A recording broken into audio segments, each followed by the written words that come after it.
Hola a todos, nuevo vídeo sobre el índice glucémico, un vídeo importantísimo sobre el índice glucémico, relación entre el índice glucémico, la diabetes tipo 2 y la obesidad.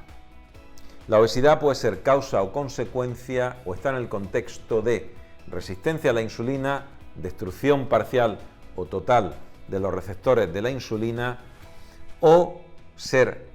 causa de una diabetes tipo 2 dentro de lo que se llama síndrome metabólico, hipertensión, resistencia a insulínica, diabetes. Todos ellos tienen como común un eje fisiopatológico, un eje de lesión de una estructura concreta, los receptores de la insulina.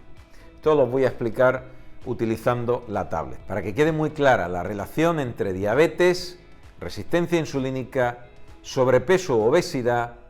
y en conjunto lo que se conocería como síndrome metabólico, un triángulo de las Bermudas que te va a llevar inexorablemente a considerarlo si quieres dejar tu peso, si quieres evitar la ganancia ponderal que te ha llevado a tener este sobrepeso o este grado de obesidad y si quieres tener éxito en la configuración y en la comprensión profunda de por qué hacer las cosas en una dieta.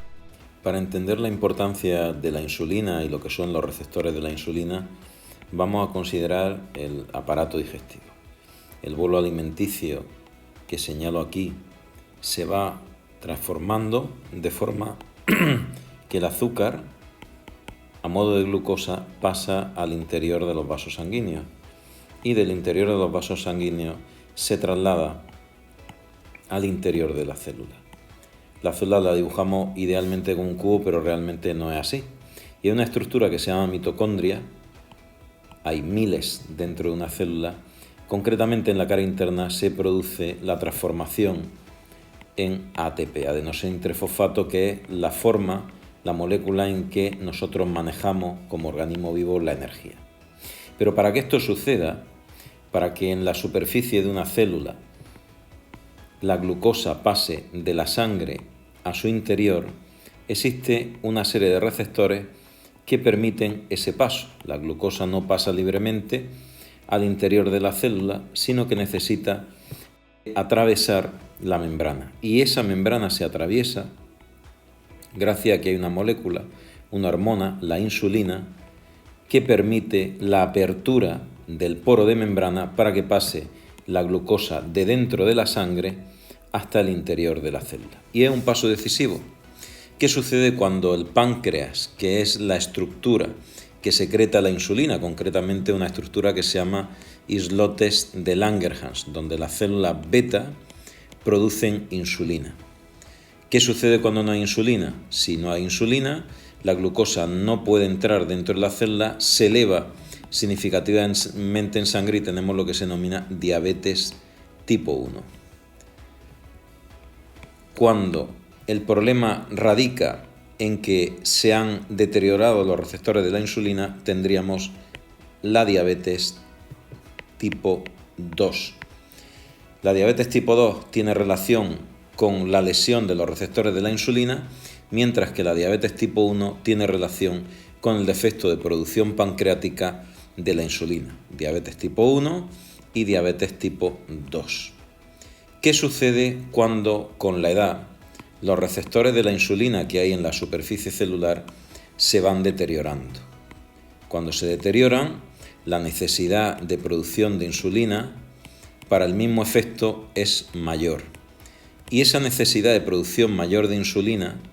hace que los alimentos que nosotros hemos ingerido y que redundan en un aumento rápido de la glucemia en la sangre, la cantidad, la concentración de glucosa en la sangre, aquellos que tienen un índice glucémico elevado, tienen como consecuencia una elevada respuesta inicial de la producción de insulina, porque los receptores sobre los que tiene que actuar la insulina no están necesaria e idealmente perfectos para su recepción. Esos picos de insulina generan a su vez como efecto no solamente la introducción de la glucosa dentro de la célula para la generación de energía, sino que igualmente bloquea alguna serie de rutas metabólicas relacionadas con la grasa. concretamente aquellas dependientes de una enzima denominada lipasa.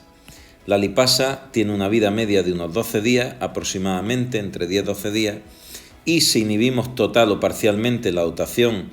de esta enzima a nivel biológico, lo que sucede es que durante ese periodo de tiempo vamos a tener una resistencia a la pérdida de peso por la vía de inhibición de la lipasa dependiente de insulina, que a su vez va a estar promovida por aquellos elementos de elevado índice glucémico que nosotros vamos a consumir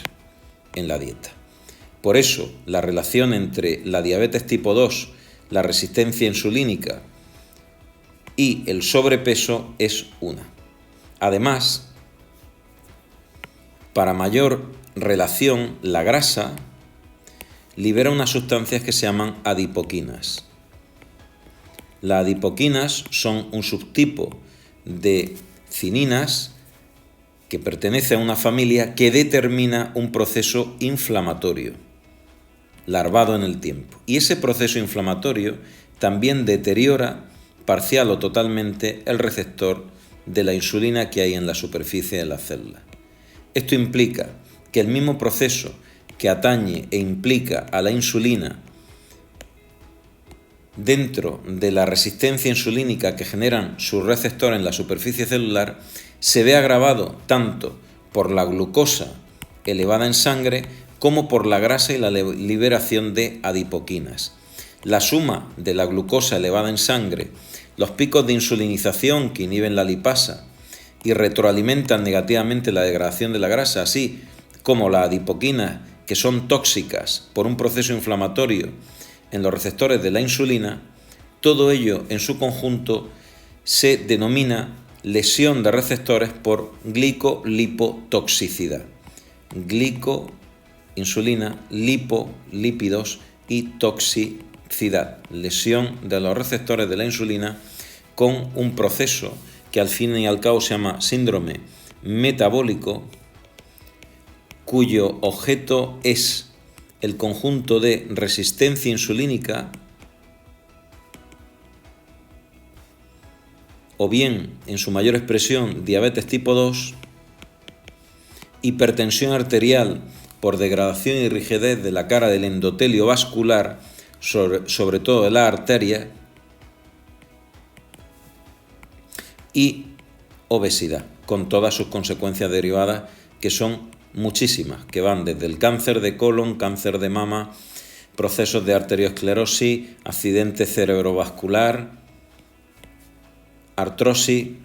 procesos proinflamatorios, procoagulativos y podríamos seguir en un larguísimo etcétera. De esta forma, como habéis visto, con la explicación mediante la tabla, con dibujos que se ven mejor, podemos entender que muchas veces llegamos a un punto de no retorno en cuanto a la resistencia insulínica, a esa destrucción de los receptores de la insulina, que puede ser necesario el uso de medicación para mejorarlo, porque si no el bloqueo va a ser de tal magnitud que cuando utilizamos solamente la dieta para adelgazar vamos a recurrir a bajar el índice calórico de los alimentos para forzar una pérdida de peso en ese paciente que está bloqueado a ese nivel, con una resistencia insulínica alta, ya con un síndrome metabólico establecido, con una grasa que está produciendo mayor lesión de los receptores de la insulina y que evidentemente si no se soluciona medicamentosamente va a ser muy difícil porque lo vamos a llevar a perder la masa muscular debido a ese déficit calórico, pasando hambre, y eso le va a condenar, si lograra tener éxito en la pérdida de peso de forma parcial,